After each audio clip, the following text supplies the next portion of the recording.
تمہاری باتوں کا اصلاح کرنے والے ہیں، اور وہ مسالے زیادہ بہتر جانتے ہیں، تمام مسائل کو بہتر جانتے ہیں، کیونکہ ان پر وہی اترتی ہے۔ بس تم ان کے پیچھے چلو، ان کو اپنے پیچھے چلانے کی کوشش مت کرو۔ یہ جو ہم بدعت کر رہے ہیں نا، نعوذ باللہ نعوذ باللہ، یہ ہم، میں کیا کہوں کہ ہم کیا کیا کچھ کر رہے ہیں۔ ہم کیوں اپنے اندر، اپنے پاس، دین میرا اور آپ کا نہیں ہے، دین میرے اللہ کا ہے۔ ان کو اپنے پیچھے چلانے کی کوشش نہ کرو، اس لیے کہ اگر وہ تمہاری پسند کی باتیں ماننا شروع کر دیں تو اس سے تم خود ہی زیادہ مشقت میں پڑ جاؤ گے، جیسا کہ اللہ تعالیٰ نے سورہ المؤمنون کے اندر ارشاد فرمایا، وَلَوِ اتَّبَعَ الْحَقُّ أَهْوَاءَهُمْ لَفَسَدَتِ السَّمَاوَاتُ وَالْأَرْضُ وَمَنْ فِيهِنَّ۔ یہ چاہتے ہیں کہ نبی کریم صلی اللہ علیہ وسلم سے اپنی خواہشات کی اتباع کروا لیں، وہ زمین اور آسمان کے اندر فساد برپا کرنا چاہتے ہیں۔ اللہ تعالیٰ نے فرمایا اگر وہ تمہارا کہا کرتے کرتے رہے بہت امور میں تو تم مشکل میں پڑ جاؤ، لیکن اللہ تعالیٰ نے ایمان کو تمہارے لیے محبوب بنا دیا ہے، اور تم اس سے، اور اسے تمہارے دلوں میں زینت دے رکھی ہے، اور کفر کو اور گناہ کو اور نافرمانی کو تمہاری نگاہوں میں ناپسندیدہ بنا دیا ہے۔ یہی لوگ ہم الراشدون، راہیاب ہیں، راہ راست پر چلنے والے ہیں۔ فضلا من اللہ و نعمہ، اللہ تعالیٰ پھر مزید ارشاد فرماتے ہیں اللہ کے احسان اور انعام سے، اور اللہ دانا اور باحکمت ہے، واللہ علیم حکیم، اللہ تعالیٰ دانا اور باحکمت ہے، حکمت والا ہے۔ پھر اللہ تعالیٰ مزید اگلی آیت میں مزید ارشاد فرماتے ہیں وَإِن طَائِفَتَانِ مِنَ الْمُؤْمِنِينَ اقْتَتَلُوا فَأَصْلِحُوا بَيْنَهُمَا۔ اللہ تعالیٰ فرماتے ہیں اور اگر مسلمانوں کی دو جماعتیں آپس میں لڑ پڑیں تو ان میں میل ملاپ کرا دیا کرو، یعنی ان کو، ان کی صلح صفائی کروا دیا کرو۔ پھر اگر ان دونوں میں سے ایک جماعت دوسری جماعت پر زیادتی کرے تو تم سب اس گروہ سے جو زیادتی کرتا ہے لڑو، یعنی زیادتی کرنے والے سے لڑو۔ آپ لوگوں نے وہ واقعہ دیکھا ہوگا جس میں وہ دو بھائی 30 روپے کیلے کے اوپر، 30 روپے نہ ہونے کے سبب ان دونوں بھائیوں کو قتل کر دیا گیا، اور سارے لوگ وہاں پر کھڑے ہو کر تماشائی بن کر دیکھتے رہے اور ویڈیوز بناتے رہے۔ کیا آج کسی کے اندر ہمت نہیں تھی؟ ان کے پاس کوئی اسلحہ نہیں تھا؟ کیا ان کو کوئی روک نہیں سکتا تھا؟ کوئی روکنے والا نہ تھا؟ سارے ویڈیوز کتنی بے دردی سے، اللہ اکبر! وہ وقت تھا جب جانوروں کو اس طرح سے مرتا ہوا دیکھتے تھے تو لوگ کھڑے ہو جاتے تھے، باتیں کرتے تھے کہ اس نے جانور کو گاڑی کے نیچے کچل دیا، اور آج انسان کو گاڑیوں کے نیچے کچل دیں، پیروں کی تلے رون دیں، کھڑے ہو کر مار دیں تو کوئی پوچھنے والا نہیں، کوئی فرسان حال کرنے والا نہیں۔ یہ ہماری بے حسی ہے، ایسے ہی قیامت قائم نہیں ہوگی۔ دنیا میں ناانصافی عام ہو گئی ہے اور قیامت بہت قریب آ چکی ہے۔ اپنے آنے والی نسلوں کو سدھارنے کی کوشش کر لیجئے، اپنے آنے والی نسلوں کے اوپر رحم کیجئے، اپنے آنے والی نسلوں کے لیے محنت کیجئے، اپنے آنے والی نسلوں کو اللہ کی طرف بلائیے، اللہ تعالیٰ کے راستے پر ان کو گامزن کیجئے، ان پر محنت کیجئے۔ ہم اپنی آخرت کو سنوارنے کے چکروں میں ہیں، اپنے آنے والی نسلوں کے لیے کوئی محنت نہیں کر رہے۔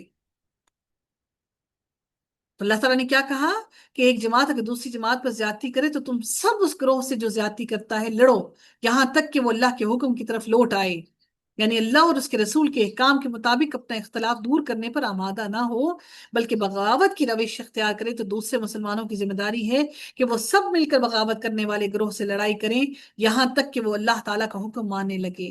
اگر لوٹ آئے تو پھر عدل کے ساتھ صلح کرا دو، یعنی باغی گروہ اگر بغاوت سے باز آ جائے تو پھر عدل کے ساتھ، عدل کے ساتھ، انصاف کے ساتھ ان کی صلح کراؤ اور انصاف کرو، بے شک اللہ تعالیٰ انصاف کرنے والوں سے محبت کرتا ہے۔ ان اللہ یحب المقسطین، انصاف کرنے والوں سے محبت کرتا ہے۔ ہم تو کہاں انصاف کرتے ہیں، ہم تو اپنی اولاد سے محبت کرنے میں بھی انصاف نہیں کرتے، ہم تو رشتہ داروں میں بھی انصاف نہیں کرتے۔ میں عورت ہوں نا، شاید میرا میرا رجحان، میرا جھکاؤ اپنے اپنے میکے کی طرف زیادہ ہو، میکے کی طرف زیادہ ہو اور سسرال کی طرف کم ہو۔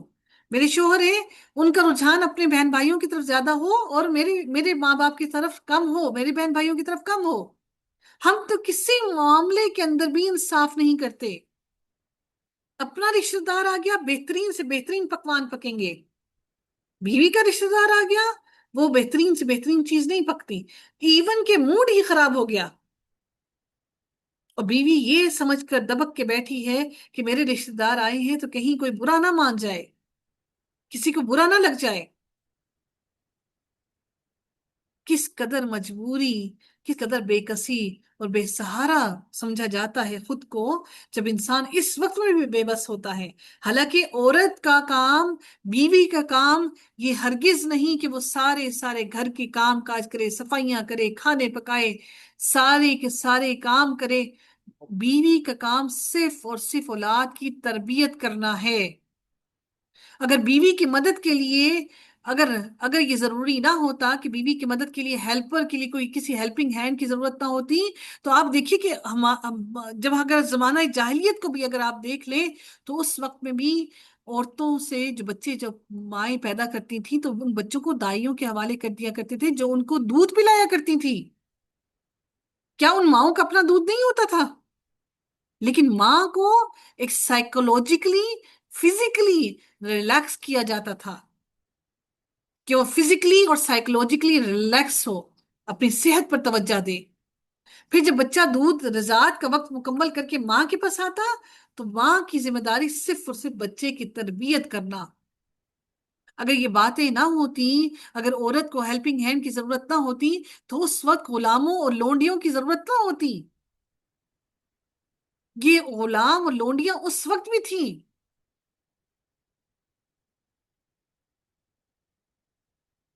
انما المؤمنون اخوة فاصلحوا بين اخويكم واتقوا الله لعلكم ترحمون۔ اللہ تعالیٰ فرماتے ہیں یاد رکھو سارے مسلمان بھائی بھائی ہیں، بس اپنے دو بھائیوں میں ملاپ کرا دیا کرو اور اللہ سے ڈرتے رہو تاکہ تم پر رحم کیا جائے۔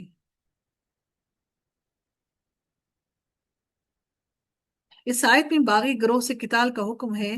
حدیث میں مسلمانوں سے قتال کو کفر کہا گیا ہے، تو یہ کفر اس وقت ہوگا جب بلا وجہ مسلمانوں سے قتال کیا جائے۔ لیکن اس قتال کی بنیاد اگر بغاوت ہے تو یہ قتال نہ صرف جائز ہے بلکہ اس کا حکم دیا گیا ہے۔ اسی طرح باغی گروہ کو قرآن نے مومن ہی قرار دیا، جس کا مطلب یہ ہے کہ صرف بغاوت سے جو کبیرہ گناہ ہے وہ گروہ ایمان سے خارج نہیں ہوگا، جیسا کہ خوارج جو ہوتے ہیں، جو خوارج جن کو خارج کر دیا گیا ایمان سے، جن کو ایمان سے خارج کر دیا گیا وہ ان لوگوں کو خوارج کہا جاتا ہے۔ آخر دعوانا الحمد للہ رب العالمین، صلی اللہ تعالی علی خیر خلقہ اجمعین برحمتک یا ارحم الراحمین۔ سبحانك اللهم وبحمدك نشهد لا إله إلا أنت نستغفرك ونتوب إليك۔ السلام عليكم ورحمة الله وبركاته۔